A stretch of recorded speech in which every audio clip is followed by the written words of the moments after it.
Sometimes, a trove of new information about a game you want to cover is dropped literally right in the middle of you packing to go to a convention, and you have to drop everything so you can, well, go make this video right now. My name is Tom, otherwise known as Titanium Legman, and welcome back to the channel. Unicorn Overlord. Hello everyone, as I said at the top of the video, my name is Tom, otherwise known as Titanium Legman, and if you enjoy what I do, a like and a subscription would be very much appreciated. Thank you. So yeah, it turns out that Vanillaware and Atlas decided that today was the day to drop a ton of information, all pretty much mechanical in nature, about Unicorn Overlord, literally as I'm in the middle of packing to go to MagFest with Jane. So we got a first look at a lot of new classes that we had really no information about before. We saw a bunch of new characters who we won't be talking about in this video. We're going to cover them in a video talking about all the characters that have been revealed thus far, but they do look really cool. You'll see some screenshots of them throughout the video.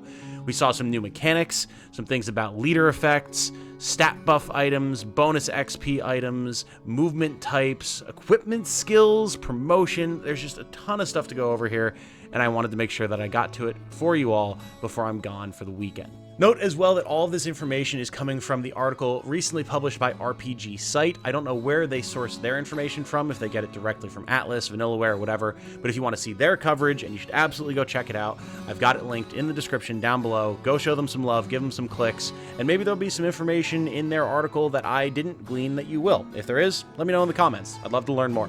Thank you to RPGSite for posting this stuff so that we all get to see it and learn more about Unicorn Overlord prior to release. We're going to get right into it by talking about some of the classes that we have seen thus far. First off, we've seen the Housecarl. These are offensive infantry axe wielders, they're frontline soldiers, and they use their smash ability to reduce physical defense and get follow-up attacks at the end of a battle.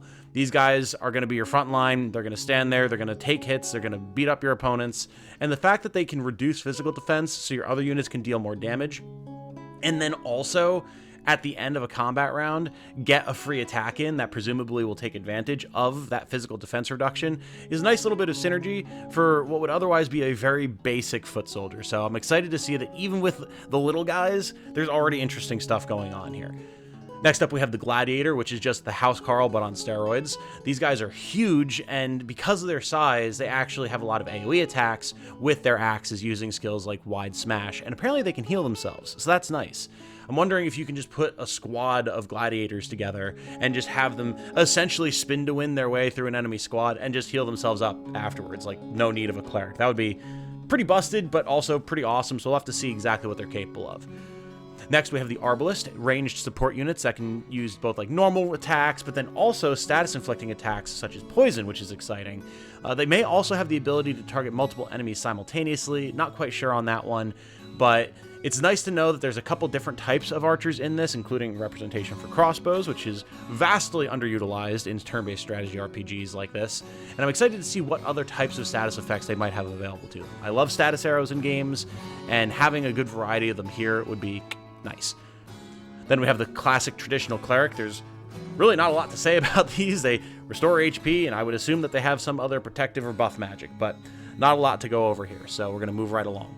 Next, we have Wyvern Knights. These are very traditional to Fire Emblem. They deal big damage, in particular to infantry and cavalry units. Presumably this is big single target damage due to a unit we'll talk about later. And also traditionally, they're very vulnerable to ranged attacks and magic. Not a surprise. Wyvern Knights are always awesome, but they have to have big weaknesses to mitigate the fact that they can fly, deal big damage, have good physical defense. So, very traditional, and I'm happy to see them included here. Then we have Shamans. These are ranged magical support, one of the first magic classes other than clerics that we've seen thus far. They specialize in debuffs and curses, and we've actually seen sprites of these units in previous trailers like Yosef's Exploration Guide. So it's nice to see more about them here and actually know that it's like a specific generic unit type, not just like a enemy type or maybe a named character. Like these are just normal units that you're going to be able to use, which is very cool. Then Elven Fencers, our first mixed magical and melee unit. They're magical swordsmen that use their spells to amplify their attacks and cast defensive magic on their allies. And it's nice to see some information now about some of the non-human classes, because we've known that they exist, right? We've seen elves, we've seen beast folk, we've seen angels, but up to this point we really hadn't gotten a lot of information about what they would look like in combat. So elves having a mix of melee and magic, defending their allies, it makes perfect sense. I would expect nothing less. Very excited to see how they play. Speaking of beastmen, werewolves. A proper class. This is awesome. Like, finally, like I said, we get to see some of these beastmen classes, some of these non-human races, and it seems like the werewolves are going to be really cool. They're executioners that deal bonus damage to weakened foes. Because they're werewolves and they love the nighttime, the moon, and everything, they actually become stronger at night. And as an aside, that also reveals that there's going to be day and night cycles in the game that we're probably going to have to consider when we're making decisions on strategy, which I love. That's so cool. Then we have more non-human classes with the feather bow and the feather sword, both angelic classes. The feather bow is obviously a flying archer, high rate of evasion, they debuff the enemy, support their allies. Sounds kind of like the Arbalest, but flying. And like traditional Pegasi units of Fire Emblem, they are also weak to arrows, and the same can be said for the feather sword. They're both dodgy and have good magic defense, again, just like Pegasi, weak to arrows. Very evocative of that classic class, just they don't have a mount, which is important, I think. Mounted units seem to be very specific in Unicorn Overlord. Speaking of which, Griffin Knights. Whereas the previously mentioned Wyvern Knights are really good at single target damage, Griffin Knights seem that they're going to be geared to more area of effect attacks, and they might be better suited to magical defense compared to the Wyvern's physical defense. They're also presumably vulnerable to archers, like all flying units that seem to be in Unicorn Overlord, so gonna have to watch out for that. And speaking of dealing with those flying units, we have another ranged bow user, Hunters. These are highly accurate ranged units with a personal skill that grants them 100% chance to hit. I don't know if that's a guaranteed activation, if it's something that's activatable on the player's end, but it is something that they have. And when you couple that with the fact that they deal critical damage, double damage, to flying units, and as we just saw, there are a ton of very dangerous flying units in the game, I can see units like Hunters absolutely having a place in your army from moment one all the way through to the end of the game. This is doubly so with the implication that we've seen that it's an actual feature of flying units that ground-based opponents have halved accuracy against them, which is insane. It makes them even more dangerous than they already are. So seriously, having a unit that can shoot them down is gonna be vital. No question about that. Pack your bows, kiddos. Then, this isn't really a revealed class, but it's an implied class. Necromancers? Maybe? Possibly? Please? Vanillaware? Do you boys solid? Come on now. And I said that we're going to be discussing the newly revealed characters in a video alongside the other characters soon, but I wanted to bring up this newly revealed character, Baltro, for one reason. He's a Necromancer! Look at him! He's casting Animated Dead! Necromancy is confirmed to be in Unicorn Overlord. I'm a happy man. I really hope that we wind up being able to recruit Necromancers ourselves. In this screenshot, we can see that Baltro is using the skill Animated Dead to potentially raise his fallen allies. We can see that the units in his squad are all down, so maybe he can resurrect them to fight again, turn them into skeletons or zombies maybe, or maybe this is just an attack where he summons skeletons to attack you. I don't know. But I mean, Necromancy is in. God, I hope we get a reveal soon that there's actual recruitable Necromancers. It would be so tight. We've got witches and werewolves and stuff. Just give me my skeletons, man. Just give them to me. All right, moving on. Those are all the classes that we've seen thus far in this reveal, but there's a ton of other information to go over, including movement types. Now, we've seen before that there are 3 different types of movement in Unicorn Overlord. Infantry, cavalry, flying, very standard stuff. But now, we have a better idea of what exactly that means for gameplay. Infantry, logically, is the slowest and therefore most vulnerable, but isn't hindered by terrain like forests. And they have the bonus of getting extra movement on roads, so as long as you're strategically thinking about how you're moving your units around, you can still get them where they need to be fairly quickly. Whereas cavalry, naturally, much faster movement than infantry, but they get slowed by forests, mountains, terrain like that. But they also get the move bonus on roads, so they're still going to outpace infantry in pretty much everything other than rough terrain, so they are naturally just going to be better in most situations, as one might expect. And then, of course, flying units bypass all terrain issues, no questions there, makes them very powerful. We know as well that flying units get that bonus evade against ground-based units, but we don't really know what other effects movement types have on combat, if any. It's also implied that a leader's movement type is actually what dictates the movement of the entire squad, something that's supported by this screenshot here, where we can see a group of infantry being moved over a river by a leader Griffin Knight. And if that's true, and I'm reading this right, I mean, I can already see people coming up with some insanely busted strategies using flying leaders to paratroop powerful infantry and cavalry into the enemy backline. It's going to be a fun time if this is how it works, and I do think that it's going to be. Next, we have a small section about leader effects. This is something that we've talked about before as well, but it gives us a little bit more insight into what some of these leader effects are and how they work. We can see here that whatever unit you set as the leader of a squad will apply their bonus to the whole squad, with the example here being a Housecarl giving his squad the ability Barrier Breaker. This apparently allows the squad to quickly destroy obstacles on the battlefield, allowing for better maneuvering, opening access to important enemy squads and infrastructure, all that type of stuff. Having maneuverability and clear paths through a battlefield is very well-known basic military necessity strategy, so it makes sense. Seeing as how even these basic barricades that we see here can knock units back, and knowing that the ability to move quickly is vital in a real-time battle scenario, removing such obstacles will presumably be very important. We've also seen another leader effect for armored units in this article with the Resist Range Assist skill, which reduces the damage that the squad takes from range assists, perhaps unsurprisingly, but you know, it's basic Armor Knight stuff. What do you want? Next, this isn't something that has been officially revealed as a mechanic, but equipment skills seem to be a thing. Sharp-eyed viewers might notice in this screenshot that Housecarl Albin has a crushing axe equipped. If we then look at his skill list, we can see that he has the Smash and Parting Blow skills that we now know are part of the Housecarl's kit, but there's also a skill, Crush, that appears to be granted to Albin by the Crushing Axe. Ergo, we can assume that weapons and accessories that we find throughout the game are going to come with skills that our units and allies will then gain when using them.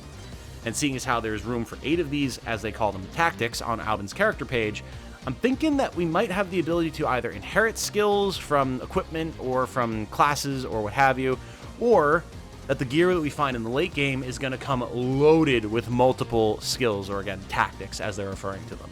Either way, I mean, I think there's a pretty strong implication for some build crafting in our future, ladies and gents. I think it's going to be a good time. Not just in terms of how we're building our squads, but how individual units in those squads are going to be built out, which could get really complex really quick, and I'm very, very excited about that.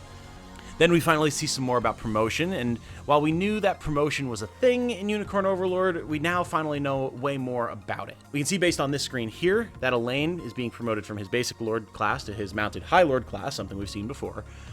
This utilizes honors, one of the resources that we've discussed previously, which the player earns from pretty much any progress they make through the campaign, quests, skirmishes, building towns, whatever. And it's notable that this is a shared resource for your entire army, which is nice, because in something like, say, Fire Emblem, you actually have to buy specific items in some of the older games, like literally a specific item that can only be used by archers, or just the specific class promotion item like a Master Seal to use on a unit. Here, you don't have to worry about spending your gold on that type of stuff unless you're like able to transfer gold to cities to get honor, in which case, cool, whatever. But it's something you'll earn on your own, and it'll be applicable to all of your units. You don't have to have the specific item that a specific unit needs. And when you've got an entire army like this, with full squads, full of soldiers, having the ability to promote them be a little bit more flexible and universal is going to reduce tedium a lot, I think. We can also see here how Elaine's sprite will change, which of his stats will be increasing, what his actual growth rates are, how his movement type will change, as well as letter rankings next to each of his stats, and I'm not quite sure what this is representative of. It could be showing like the quality of his growths in those stats, or, I mean, if they really wanted to be meta about it, they could show like what this version of Elaine's stats are compared to the average of what his stats could or should be with those growth rates. You know, for those of you who utilize Serenus Forest a lot and compare your random growth units to the statistical average for that unit and know how screwed or blessed they are in stats, it'd be cool, but I'd be surprised if they had that in the game. So we'll have to see, but I'm sure it's going to be a useful tool regardless. Notably as well, it doesn't appear that there's a set level that one needs to reach to promote, with Elaine promoting here at 8. So unless 8, which would be a kind of random number, is the level to reach, you should just be able to promote a unit, maybe with other specific requirements, but it should be a little bit more flexible, which is nice. Finally, a couple of little other pieces of information here. Grinding is in the game using auxiliary stages. For my grinding and power fantasy friends out there, this one's for you. I know I've had a few people asking if this is possible, and now we know. That's scattered throughout the map. You're going to find portals to special stages where you can battle, apparently, the ghosts of fallen soldiers. I don't know if this is going to be replaying old story missions or if they're just dedicated maps for these battles. Not sure how that's going to work, but it'll allow you to earn XP and money however often you want. Like, it's noted very clearly here that you can engage in these battles as often and as many times in a row as you'd like. So presumably, if you just want to steamroll the game, you can just go for it. So, I mean, have at it. That's the way you want to play. Not for me, but go for it, dude. And finally, bonus experience and stat buff items.